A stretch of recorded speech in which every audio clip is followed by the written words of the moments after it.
사회적으로 성공하고 인정받는데 가장 중요한 게 뭘까요? 당연히 능력입니다.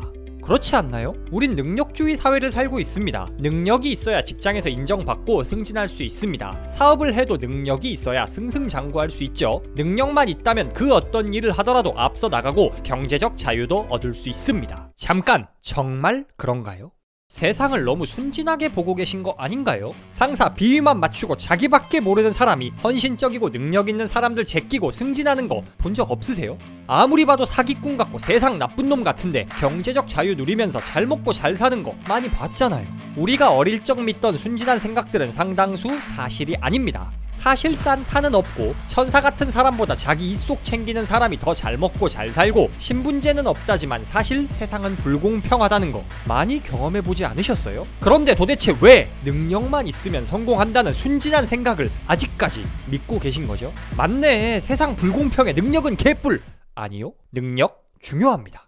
장난치냐? 도대체 어쩌라는 건지 싶으시죠? 능력 중요합니다. 그런데 우리가 흔히 능력이라 부르는 전문성 외에 한 가지가 더 필요합니다.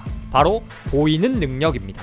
세상에는 정말 실력 있지만 실력만큼 인정받지 못하는 사람이 많습니다. 반대로 실력 이상으로 높은 평가를 받고 큰 성공을 누리는 사람도 많죠. 이 차이를 만드는 게 바로 능력 있어 보이는 능력, 줄여서 보이는 능력입니다. 보이는 능력이 없으면 아무리 내가 세계 최고 실력을 갖췄다고 해도 제야의 고수로 잊힐 뿐입니다.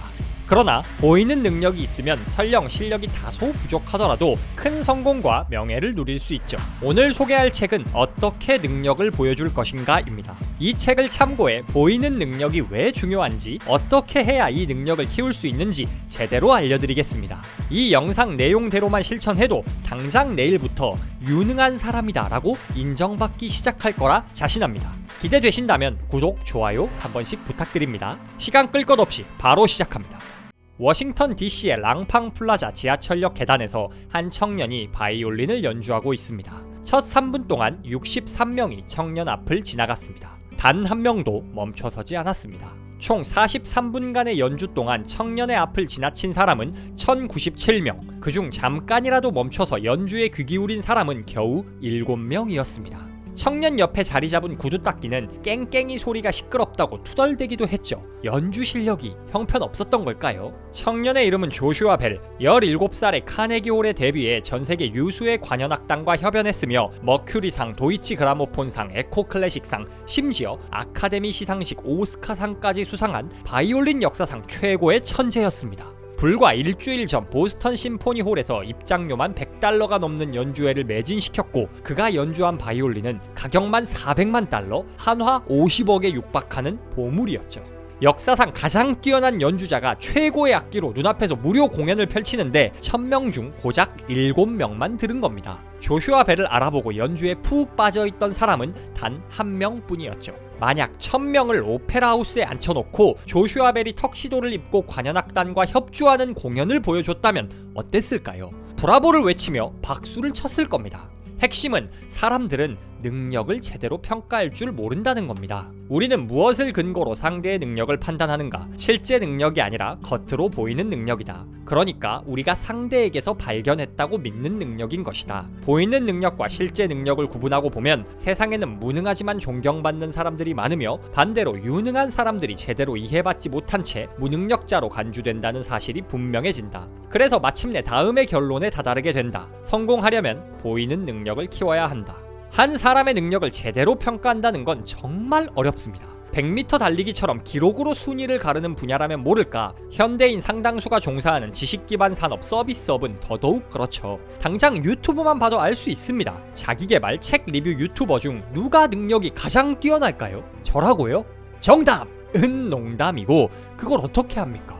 구독자가 많으면 능력 있는 건가요? 퀄리티가 기준이라고요. 그걸 어떻게 측정하죠? 쉽게 잘 설명하면 퀄리티가 높은 걸까요? 재미있으면 퀄리티가 높은 걸까요? 객관적 능력을 측정한다는 건 불가능합니다. 그러니 실제 능력보다는 이미지, 평판에 따라 평가받게 되죠. 우리 일터에서도 마찬가지입니다. 실적 별로 안 좋아도 사내 인간관계가 좋은 사람, 실수 좀 해도 자기 PR 잘하는 사람이 실력 있고 묵묵히 일하는 사람들보다 많은 기회를 받는 거 겪어보시지 않으셨나요? 일단 유명하면 똥을 싸도 박수갈채 받는 거 많이 보셨잖아요. 세상은 생각보다 공평하지 않습니다. 내가 아무리 실력 있어도 보이는 능력이 없으면 정당한 대우를 받을 수 없습니다.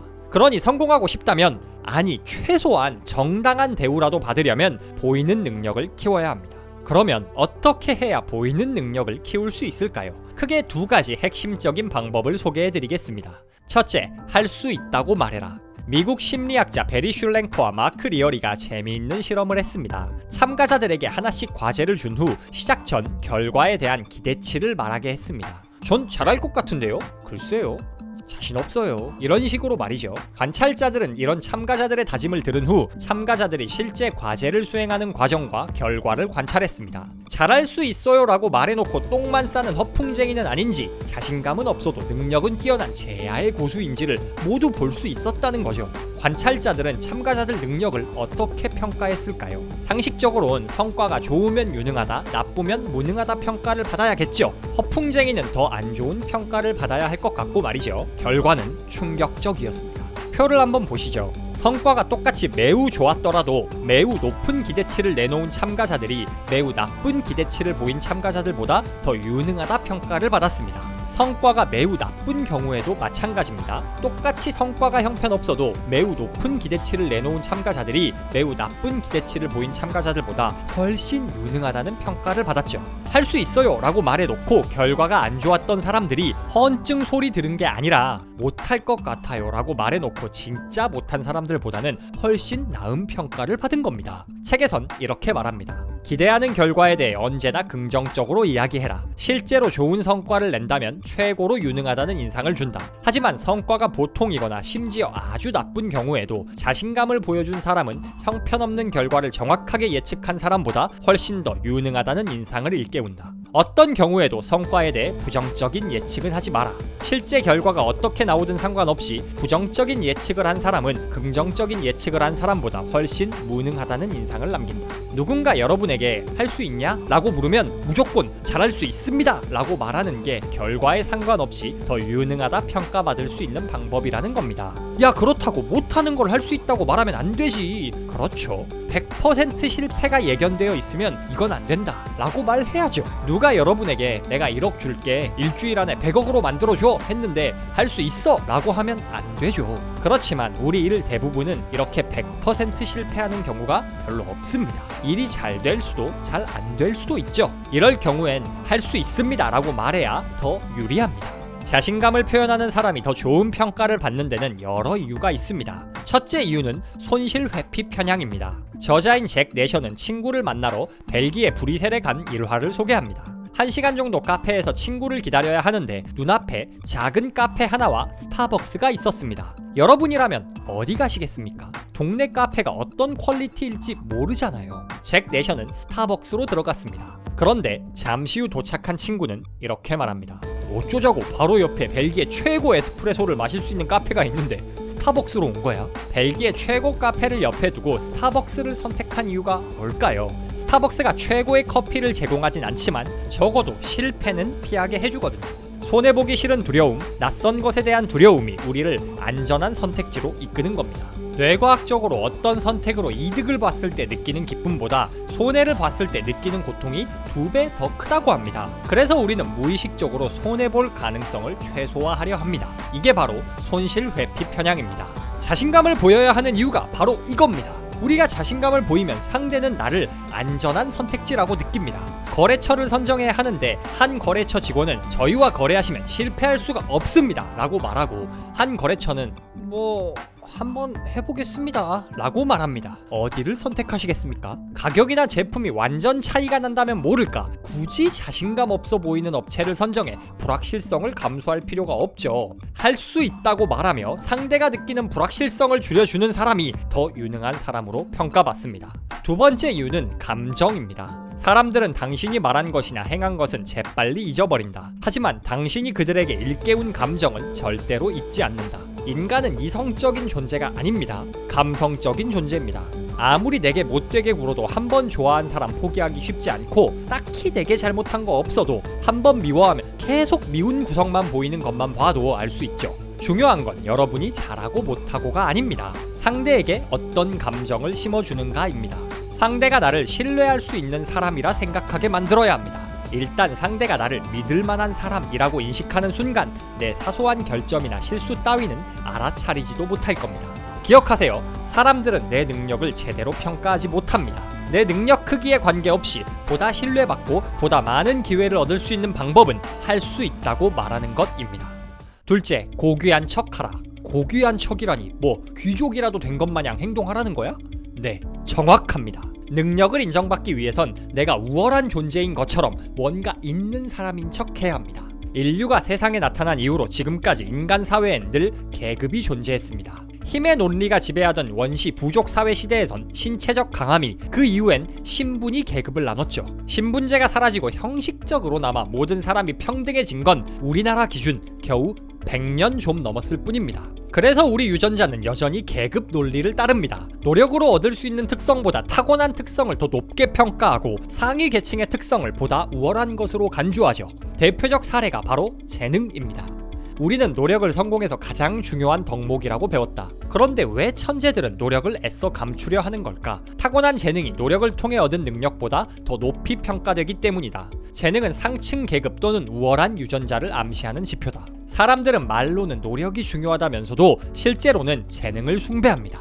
노력형을 보면서는 대단하다 라고 박수치는 정도지만 천재형을 보면 쟤는 못 이겨 라고 경쟁 자체를 포기합니다. 비슷한 성과를 보여도 노력형보단 천재형이 더 유능하다 평가받습니다. 그러니 우리가 보다 유능하다 평가를 받기 위해선 노력을 감춰야 합니다. 실제로 내가 재능이 있는지 없는지가 중요한 게 아닙니다. 진짜 죽어라 노력해서 겨우 이룬 성과여도 별거 아니던데요? 라고 말하며 모든 게 재능과 능력 덕분인 척해야 더 높은 평가를 받을 수 있습니다. 지위를 상징하는 수단을 활용해 더 좋은 평가를 받을 수도 있습니다. 대표적인 예가 말하기입니다. 귀족이 하인과 대화한다고 상상해보세요. 눈 내리깔고 힘없이 주저리 지시할까요? 하인을 똑바로 쳐다보고 크고 논리적으로 지시를 할 겁니다. 눈 맞춤과 당당한 목소리는 무의식적으로 윗사람이 아랫사람에게 이야기하는 것 같은 암시를 줍니다. 이게 다른 사람이 나보다 아랫사람이라고 생각하라는 게 아니라 무의식이 만들어진 방식을 공략하라는 겁니다.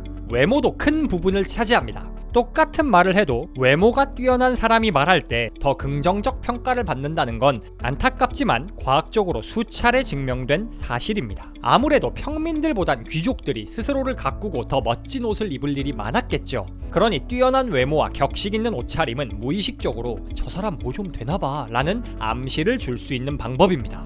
나는 못생겼고 비싼 옷 살 돈도 없으니까 망했네. 아니요! 옷, 헤어스타일 등 우리가 바꿀 수 있는 부분만 바꿔도 비슷한 효과를 누릴 수 있습니다.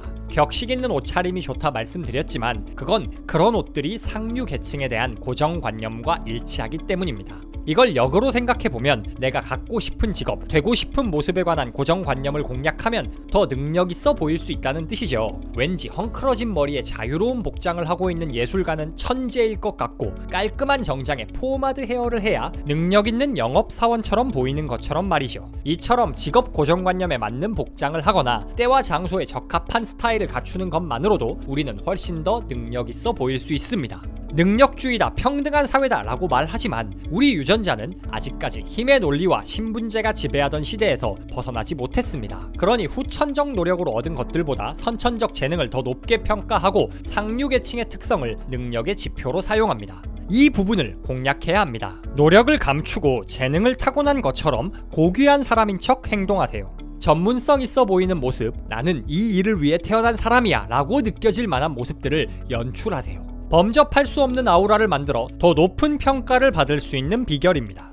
세상은 능력을 제대로 평가할 줄 모릅니다. 그러니 능력을 갖추는 것 못지않게 더 중요한 건 능력 있게 보이는 것입니다. 누군가는 이렇게 말할 수도 있습니다. 그건 사기 아니냐? 능력이 전혀 없으면서 거짓말하는 건 사기지만 최소 일정 수준 이상 능력을 갖춘 후 더 능력 있어 보이려 하는 건 예쁜 포장이라 생각합니다. 명품이 검정 비닐에 담겨 있으면 그 가치를 알아볼 수 없듯 사람들이 내 능력을 알아볼 수 있도록 스스로를 예쁜 포장지로 감싸는 거죠.